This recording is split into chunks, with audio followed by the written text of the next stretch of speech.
you want to tell everyone what the title of your talk is? Yeah. So the title is "You Are Going to Die." Excellent. Nice optimistic start there. It's a statement of fact. You are going to die. It's very true. I haven't really dissected it that far yet. I was just excited to hear what it was about, but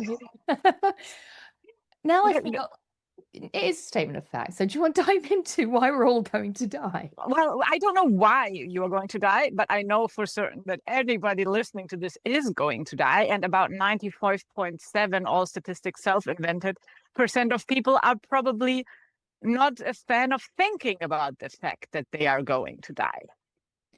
That's very true. That's very true. I'm hoping that we can get to a more optimistic take on this number, though, on this fact, let's say, in the context of this being a support conference, and we want people to go and feel supported and feel and feel like they're coming away with bigger takeaways than just death certainty. There are two things to the statement. So one is, especially, it's the most important part is probably the reframing, because yes, I'm going to die. That is a fact that I just have to accept because there is no way around it. So what do I do with this information? Basically, what do I do with information that I don't really want to be true, but I also know that I can't change? When it comes to the you are going to die, you already touched on it. When are you going to die? This is something that you can actually find out, at least statistically speaking.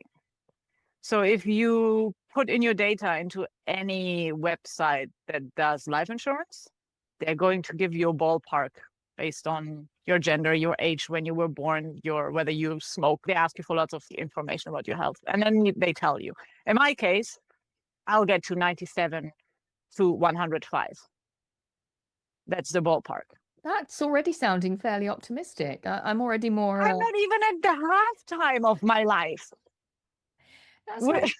I feel already happier about your talk. Good for you. Congratulations on the long life. Well lived, I know. Thank you. I know your life is well lived. We were just talking about reinventing ourselves. Reinventing ourselves, yeah. So in the context of, I know it's a lightning talk, we don't want to spend this short session going through the entire content of your lightning talk, because that would defeat the point. By its very nature, the big reveal will be in that short session at Support Driven. Can you give us a hot take or a kind of a teaser for like how we apply this knowledge of certain death and being more informed about likelihood and time spans and everything else, how that applies to a lowly support professional day to day? How can you break down not necessarily complicated problems, but scary problems into underlying next steps? So we have this scary thing here, which is death, which could be the death of your software. It's deprecation, right? Yeah. Exactly. What does this actually mean in practice? What needs to happen before this big thing happens? What are the things in your life that need to happen before, in my case, before I get to that 97? And given that obviously I might be run over by a bus tomorrow, like statistics doesn't tell you anything about n equals 1. What do I need to do rather sooner than later? Because if something is going to end, which might be your life, might be your marriage, might be your job, might be your time as a caretaker of your kids because they are moving out. It might be you moving to another team and already knowing that your time, whenever there is a limited time frame, there are things that need to happen in a certain order. And this could be a change of role. It could equally, slightly more optimistically, be promotion or something like that. Exactly. Right? So you'll like this word because I just thought of it. So it's decomposing.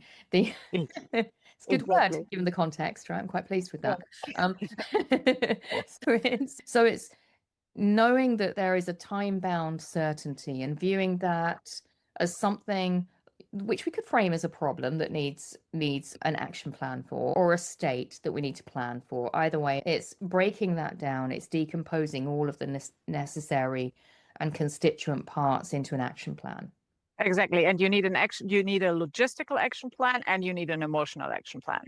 Oh, that's because death is highly emotional, not for the person dying, but definitely for everybody else around but them. most changes of state are highly emotional, actually, Hmm. aren't they? Promotion, Yeah, children moving out, yeah, your role being terminated, deprecating that product that you love so much. They're all changes in it has an emotional weight to it, whether it's for exactly. the better or not. Yeah, I can see that. I can see that. And very often, like, for example, if we're looking at the current landscape, especially for support teams, the fact that your job might be terminated for many people it is a reality, which very much like death, you don't know when it happens, but you know that there is a highly likelihood that 5 years from now you will probably not be in the same position.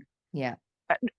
Hopefully because you got bored and doing something more interesting, or you got promoted, or because it was your choice. But if it wasn't your choice, just because it wasn't your choice doesn't mean that you can't prepare for it. Yeah. To quote what I think, oh gosh, this is probably one of those things that I'm going to misattribute. It was someone like Mark Twain. Doesn't every quote belong to either Mark Twain or Oscar Wilde? Or Steve Jobs. Oh, Steve Jobs. Yeah, no, I know it's not Steve Jobs. I don't, it's one of those two. Anyway, nothing is certain in life except death and taxes. That's the Yeah. that's the thing, right? And we have to be ready for both. You plan Yeah. for your taxes. Why wouldn't you plan for any change of state, death, Yeah. or anything else? And with death, you actually have to plan for the taxes too, because most countries have inheritance taxes. So what can you give to your kids before you die is actually a relevant question. It's very true, very true. This is quite a lot for you to unpack in a lightning talk, but I'm Yeah, excited. people will walk away with more questions than they walked in with. I'm very aware of it. But what my goal is to actually start people on this journey to actually think about their own mortality. To provoke Because thinking. Yeah. exactly, because death is something that happens to you, but it should not be something, your death should not be something that happens to your family or to your friends. Yeah. Yeah. You owe it to the people that you love to make this as smooth as possible for them. Mm-hmm, mm-hmm.